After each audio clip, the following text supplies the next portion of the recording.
साथियों, आप सभी को मेरा नमस्कार। आज सुबह खबर आई कि दिलीप मंडल को मीडिया सलाहकार के पद से हटा दिया गया है। अब से 2 दिन पहले, ठीक 2 दिन पहले खबर यह आई थी कि उन्हें केंद्र सरकार ने मीडिया सलाहकार बना दिया है। वह रेल मंत्रालय को, कुछ लोगों ने कहा कि आईबी मिनिस्ट्री को, कुछ लोगों ने कहा कि रेलवे मिनिस्ट्री को अपनी सेवाएं देंगे बतौर मीडिया सलाहकार। लेकिन आज खबर छा गई कि उनको हटा दिया गया है, क्योंकि उन्होंने पूर्व में मोदी जी पर और भारतीय जनता पार्टी पर, हिंदू आस्था पर तमाम टिप्पणियां की थी। मैंने इस खबर के भीतर तह में जानने की कोशिश की कि आखिरकार मामला क्या है। ऐसा कैसे हो सकता है कि केंद्र सरकार किसी को नियुक्त करे तो सोच समझ करके नियुक्त करेगी और फिर हटा दी तुरंत? ऐसे कैसे हो सकता है? ये तो पॉसिबल नहीं है। अगर नियुक्ति की होगी तो बहुत सोच समझ करके विचार विमर्श के बाद किया गया होगा। बीजेपी आरएसएस से भी बातचीत की होगी। जब मैंने जानने की कोशिश की तो बड़ी चौंकाने वाली चीजें सामने आई। ये बात सच है कि आज का सोशल मीडिया ऐसा है कि अगर किसी ने कह दिया कि कौवा कान ले गया तो सारे लोग फिर एक साथ चिल्लाने लगेंगे, धीमे धीमे, कौवा कान ले गया, कौवा कान ले गया, कौवा कान ले गया। मैं भी शामिल हो जाऊंगा उसमें, जैसा कि मैं हुआ भी दिलीप मंडल के प्रकरण में। लेकिन जर्नलिस्ट हूं तो अपनी गलती भी बताने की जरूरत है और दूसरों की गलती भी बताने की जरूरत है। ये होना चाहिए। आज मैंने दोपहर में जानने की कोशिश की कि ये खबर का उद्गम कहां से हुआ कि दिलीप मंडल मीडिया एडवाइजर बना दिए गए। तो मेरे सामने एक वेबसाइट आई, इंडिया मैगजीन्स, और उसमें ये खबर सबसे पहले प्रकाशित हुई थी। आप इस खबर को देख सकते हैं। तो ये खबर सबसे पहले इस वेबसाइट में प्रकाशित हुई। मैंने इसके संपादक जो है राजेश रंजन जी, इनको मैंने फोन किया और इनसे जानने की कोशिश की कि ये खबर आपको मिली कहां से। इन्होंने साफ तौर पे कहा कि ये खबर मेरी अपनी नहीं है, ये पॉलिटिकल खबर है। मैं ब्यूरोक्रेसी की खबर देखता हूं। मुझे ये खबर हमारे जो पॉलिटिकल रिपोर्टिंग का काम देखते हैं, विनय शुक्ला, जो अपने आप को विनय कुमार लिखते हैं और राष्ट्रीय सहारा में भी रहे हैं काफी समय तक। तो विनय कुमार ने उनको ये खबर दी थी और कही थी कि हाँ, इस खबर को आप लगा दीजिए। तो हमने कहा कि आपको लगा नहीं कि ये अतिशयोक्तिपूर्ण है, कोई कागज नहीं है। किसी की नियुक्ति होगी तो कोई कागज तो बाजार में आएगा भाई, कोई कागज तो दिखाई देगा। कि हाँ, ये तो है कि कोई कागज नहीं दिखाई दिया। तो मुझे डाउट हुआ, उनका कहना था, मैं नहीं। मुझसे राजेश रंजन जी ने कहा कि मुझे डाउट हुआ कि ये खबर गड़बड़ है या कोई ना कोई है शंका। तो मैंने दोबारा पूछा, फिर विनय कुमार ने कहा कि नहीं, लगा दीजिए। तो मैंने लगा दिया। खैर, हमने उनसे कहा है कि खबर की तहकीकात आपको कर लेनी चाहिए। तो कुल मिलाकर के एक ऐसी खबर जिस पर संपादक को भी शंका थी, वो खबर छाप दी गई। और उस खबर को लेकर के फिर सारे के सारे लोग टूट पड़े कि दिलीप मंडल को मीडिया एडवाइजर बना दिया गया है। किसी के पास कोई कागज नहीं, किसी के पास कोई दस्तावेज नहीं। तमाम वेबसाइट्स ने खबर छाप दी, हिंदुस्तान अखबार जैसे वेबसाइट ने यह खबर छाप दी। किसी ने पुष्टि करने की कोशिश नहीं की। जो तमाम शुरवीर बनते हैं बीजेपी और आरएसएस के, उनको तक नहीं पता था। ये आप अंदाजा लगाइए, ये लोग जाते हैं डिबेट में, दिलीप मंडल की भर्त्सना कर रहे थे। और दिलीप मंडल की आदत है, जब दिलीप मंडल के इर्द गिर्द कोई चर्चा चलती है तो दिलीप मंडल खामोश होकर मजा लेते हैं। तो दिलीप मंडल ने लाखों लोगों का मजा लिया, मेरा भी मजा लिया। मैंने भी लिखा कि दिलीप मंडल को हटा दिया गया। इसके पहले एनडीटीवी, जब 2 साल पहले की बात है कि ये चर्चा शुरू हुई थी कि उन्हें एनडीटीवी में ज्वाइन कर लिया है, उस वक्त भी उन्होंने उसका खंडन नहीं किया था और चलने दिया था उसको। ये दिलीप मंडल का तरीका है। खैर, इस पूरे प्रकरण पर बातचीत करने के लिए आज हम सबके बीच है वरिष्ठ पत्रकार विश्व दीपक। विश्व दीपक के बारे में एक बात आपको बता दूं, ये वो जर्नलिस्ट है जिन्होंने, जब जेएनयू में छात्रों के ऊपर अत्याचार की खबर को लेकर जी न्यूज ने फर्जी खबरें दिखाई तो इन्होंने बतौर प्रोड्यूसर इस्तीफा दे दिया था जी न्यूज से। बहुत सीनियर जर्नलिस्ट है।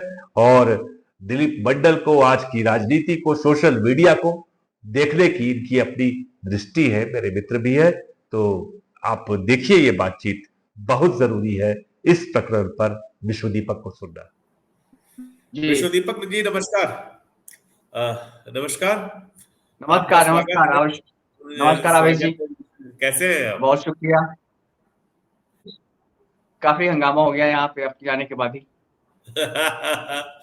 मैं ये कह रहा था, जी आपने देखा होगा कि पिछले 3-4 दिन से दिलीप मंडल का जो प्रकरण है कि उन्होंने उन्हें गवर्नमेंट ऑफ इंडिया में मीडिया एडवाइजर बना दिया गया, फिर बाद में पता लगा कि उनको हटा दिया गया है। आज इस तरह का की बात सामने आई, तो पहली पल आपको इसकी सूचना मिली कब विश्व दीपक जी? पहले ये बताइए, तब फिर हम आगे बढ़ते हैं।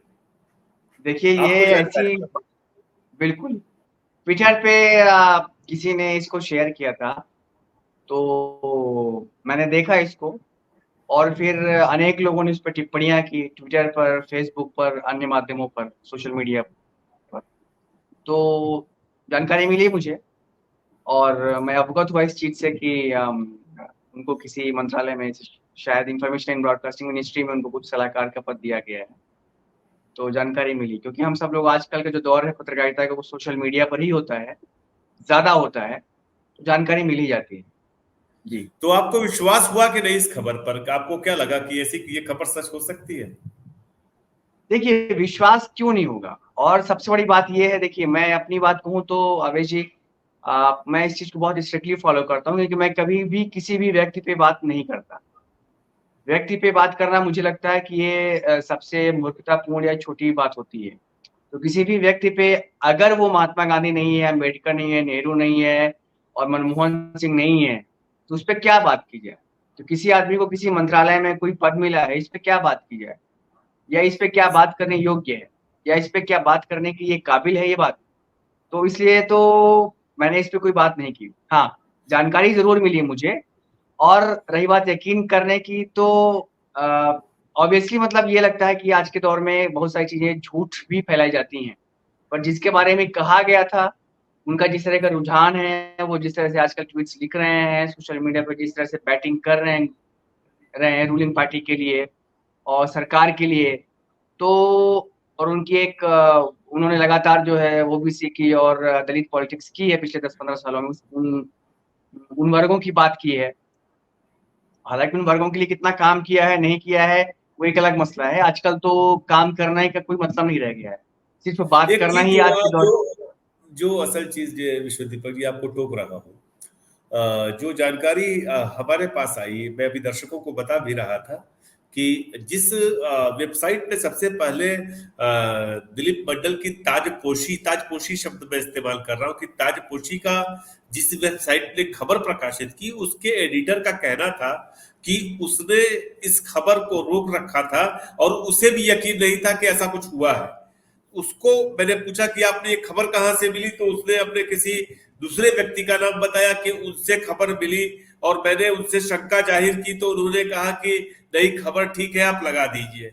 और मजेदार बात यह है कि उस वेबसाइट पर लगने के बाद तमाम लोगों ने उठा लिया, हिंदुस्तान जैसे अखबार ने उठा लिया, और आज लोगों ने कह दिया कि वो पद से हटा दिए गए। मुझे आवेश जी एक घटना याद आती है। राजेंद्र यादव, तब हिंदी के हंस के संपादक जो थे, बड़े बड़े स्टार संपादक और बड़े कंट्रोवर्शियल संपादक थे, वो जिंदा थे। वो उनके जमाने में घटना हुई थी हंस में, किसी एक आदमी ने स्त्री बन करके, और उसने बड़ा ही विदेशी नाम रखा अपना, और हंस में कोई कहानियां भेजना शुरू किया, और वो कहानियां छपनी शुरू हो गई हंस में, काफी उन्मुक्त तरीके से, उन्मुक्त भाषा में लिखी हुई कहानियां, और काफी धमाकेदार चर्चित रही कहानियां। और उस कहानीकार ने, वो पता नहीं कौन था, स्त्री था या पुरुष था, उसने बहुत ही खूबसूरत सी सुंदर सी लड़की की तस्वीर भेजी, और पूरा का पूरा हिंदी समाज उसके पीछे दौड़ने लगा। सब उसको चिट्ठियां लिखने लगे, उसने जो पता दिया था उस पते पे जाने लगे, उससे मिलने के लिए कोशिशें करने लगे, हाँ, उसको प्रोग्राम्स में बुलाने लगे। बाद में पता चला कि वो एक फेक आइडेंटिटी थी वो। तो मुझे कुछ यही यही लगा मुझे कि ये आपको ऐसा बिना, लग रहा है कि नहीं लगा है कि दिलीप मंडल जो है लाखों लोगों का मजा ले लिए?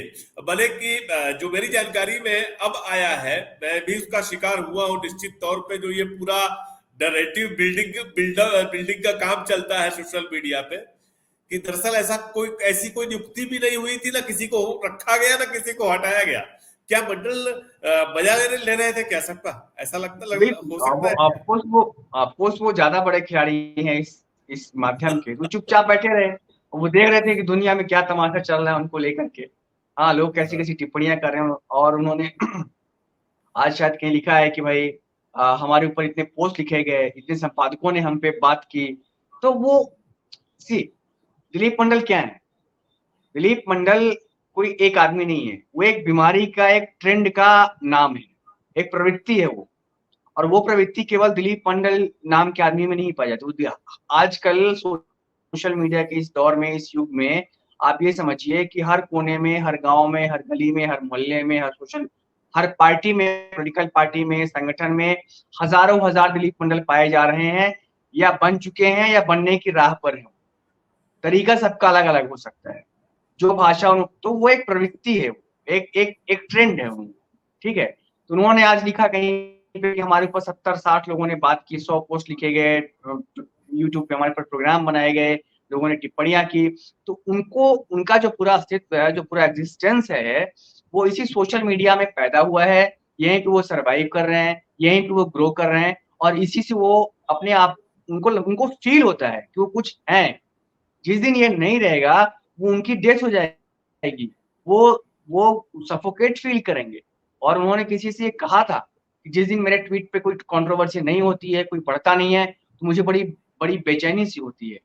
तो ये एक फेक वर्चुअल आइडेंटिटी का जो एहसास है, जो फेक आइडेंटिटी है उनकी, उनको लगता है कि, या उनके जैसे तमाम दिलीप मंडलों को लगता है, वो दिलीप मंडल कोई कांग्रेस का भी हो सकता है, कोई बीजेपी का भी हो सकता है, समाजवादी पार्टी और में कोई भी कोई पॉलिटिकल दिलीप लीडर हो मंडल है। सकता है, कोई पॉलिटिकल लीडर भी हो बिल्कुल सकता है, बिल्कुल बिल्कुल। कोई ये एक्टिविस्ट हो फेक सकता है। वर्चुअल जो सेंस ऑफ एग्जिस्टेंस है, ये उसका नमूना है, और इसी के तहत जो आसपास चीजें बुनी गई हैं, ये उसी का नतीजा है जो आपको हमने देखा।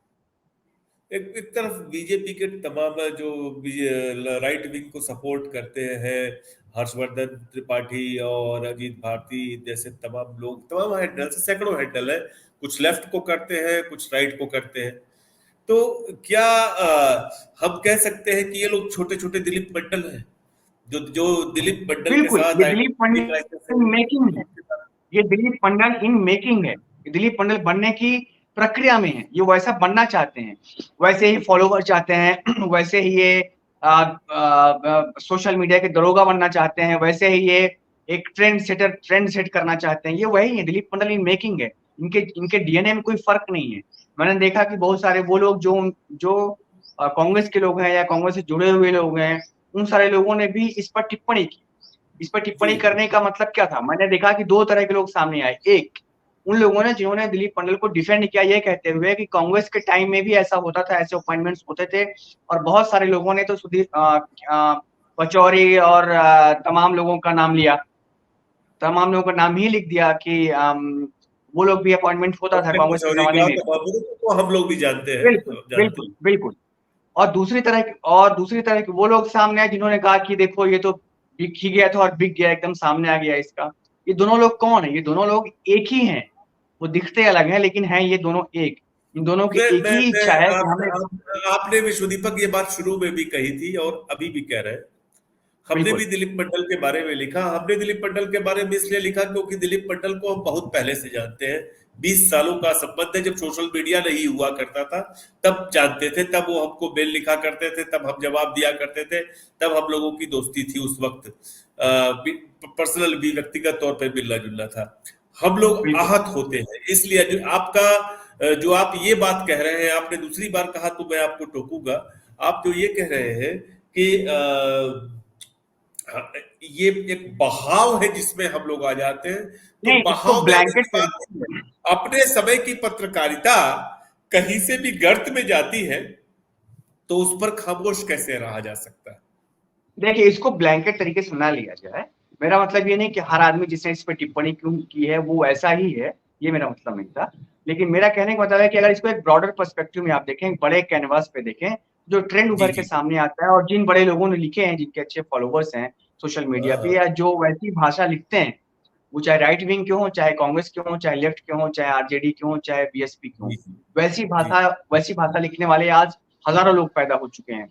गाली गलौज और उत्तेजक और गंदी भाषा लिखने वाले लोग, मैं उनकी बात कर रहा हूँ। अदरवाइज अगर आप पत्रकारिता के लिहाज से जैसे आप बात कर रहे हैं या बहुत सारे लोग बात कर रहे हैं, वो एक अलग तरह की श्रेणी है, उस पर मैं टिप्पणी नहीं, मतलब मेरा टिप्पणी इस पे नहीं। दीपक एक चीज बताइए, आपका तो इतना अनुभव रहा है, हमारे अपने अनुभव रहे दिलीप मंडल के साथ, आप तो दिलीप मंडल को लंबे अरसे से जानते रहे हैं। बिल्कुल क्या जानता हूँ। दिलीप मंडल आपको लगता है कि कभी जर्नलिज्म उनके में था जो खत्म हो गया?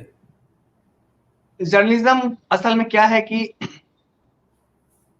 आपसे कुछ तरह की कुर्बानियां मांगता है, कुछ सैक्रिफाइस मांगता है। अगर आप अच्छा जर्नलिज्म करना चाहते हैं तो, या जर्नलिज्म ठीक करना चाहते हैं, अगर आप उसको एक किसी आइडियलिज्म के तहत आप उसमें आए हैं, तो वो उससे आप कुछ खास तरह के संयम, कुछ खास तरह के आपसे सैक्रिफाइसेस वो मांगता है ये पेशा। ऐसा नहीं है कि ये बिल्कुल एकदम फ्री है, बिल्कुल फ्री स्टाइल का पेशा है कि आप कहीं से आए, कहीं से निकल गए, कुछ करके निकल गए।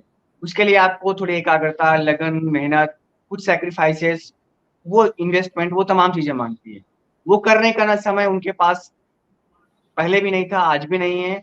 और उनके जैसे तमाम जो लोग आते हैं, उनको लगता है कि ये, उन्होंने कहा भी था, मुझे याद है कि तमाम बहुत सारे लोग कहते थे कि 10 रुपए में 20 रुपए में जर्नलिज्म होता है। सॉरी, 10 रुपए में 20 रुपए में जर्नलिज्म नहीं होता है। 10 रुपए में 20 रुपए में आप 1 घंटे की सर्फिंग करते हैं, जिसमें से आप 10 मिनट पोर्नोग्राफी देखते हैं, 10 मिनट आप सोशल मीडिया देखते हैं, 10 मिनट में आप कुछ लिख करके चले जाते हैं। आप बेसिकली एक ऐसे प्रोडक्ट में, इंसान एक ऐसे प्रोडक्ट में बदल जा चुका है, बदल रहा है इस पूरी पारिस्थितिकी में, कि उसको समझ में नहीं आ रहा कि वो एक्चुअली है क्या। दिलीप मंडल आप ये कहने से बच क्यों रहे हैं? आप ये सीधे क्यों नहीं कह रहे हैं कि जो पूरी इकोलॉजी है उसमें जर्नलिज्म ऐसा हो गया है? ये पूरा जो इंस्टेंट जर्नलिज्म है वो अपने आप में बड़ी खतरनाक चीज है, लेकिन ये भाई जब वो देखिए, दिलीप जी जिन सवर्णों को या ब्राह्मणों को या अपर कास्ट के लोगों को वो अब्यूज करते हैं बहुत गंदी भाषा में, उन्हीं के साथ उन्होंने जिंदगी भर काम किया, प्रोग्रेस किया, राइज किया जर्नलिज्म में। फिर जब वो संपादक बने इंडिया टुडे में, तो उन्होंने क्या निकाला? उभार की सनक, सेक्स विशेषांक निकाला। ठीक है, वहां पे जाकर के उन्होंने कभी कोई दलित विशेषांक नहीं निकाला, या उन्होंने कभी उसके लिए फाइट नहीं किया। मैं ये नहीं कहता हूं कि आप निकालते हैं नहीं, पर आप बोलते तो सही कि हमें एक दलित विशेषांक निकालना है, हमें मायावती पे कवर स्टोरी करनी है, हमें एक मैनुअल स्कैवेंजर्स पे एक स्टोरी करनी है, आप कहते तो सही। तो बात ये नहीं है, बात ये है कि ये अलग ही बहुत अलग तरह का गेम है ये, जो वो सफलतापूर्वक करते आ रहे हैं, तो खेलते आ रहे हैं। ये कहा जा सकता है क्या कि दिलीप मंडल का एक गेम है जिसमें लाखों लोग उलझ गए इस बार? बिल्कुल बिल्कुल, वो यही गेम ही ये कर ही रहे हैं, वही कर रहे हैं, और क्या। ये एक फेक वर्चुअल दुनिया में एक गेम खेला जा रहा है, और उसमें बहुत सारे लोग मजे ले रहे हैं। इसमें किक भी है, मजा भी है, थोड़ा एक दूसरे के प्रति जो मनुष्य की जो बहुत ही बेसिक इंस्टिंक्ट्स हैं, जिसको कहते हैं ना, बहुत ही दबी हुई, कुचली हुई जो इच्छाएं हैं, उनको गुदगुदाने का मौका मिलता है, मजा आता है। यही है कुल मिलाकर, और इसमें इससे ज्यादा कितनी शानदार बात कही आपने। बहुत बहुत धन्यवाद विश्वदीपक जी। तो दर्शकों, आपके सामने विश्वदीपक जी थे, आप सुन रहे थे उनको। फिर मिलते हैं आपसे। धन्यवाद। बहुत शुक्रिया, बहुत शुक्रिया, बहुत शुक्रिया।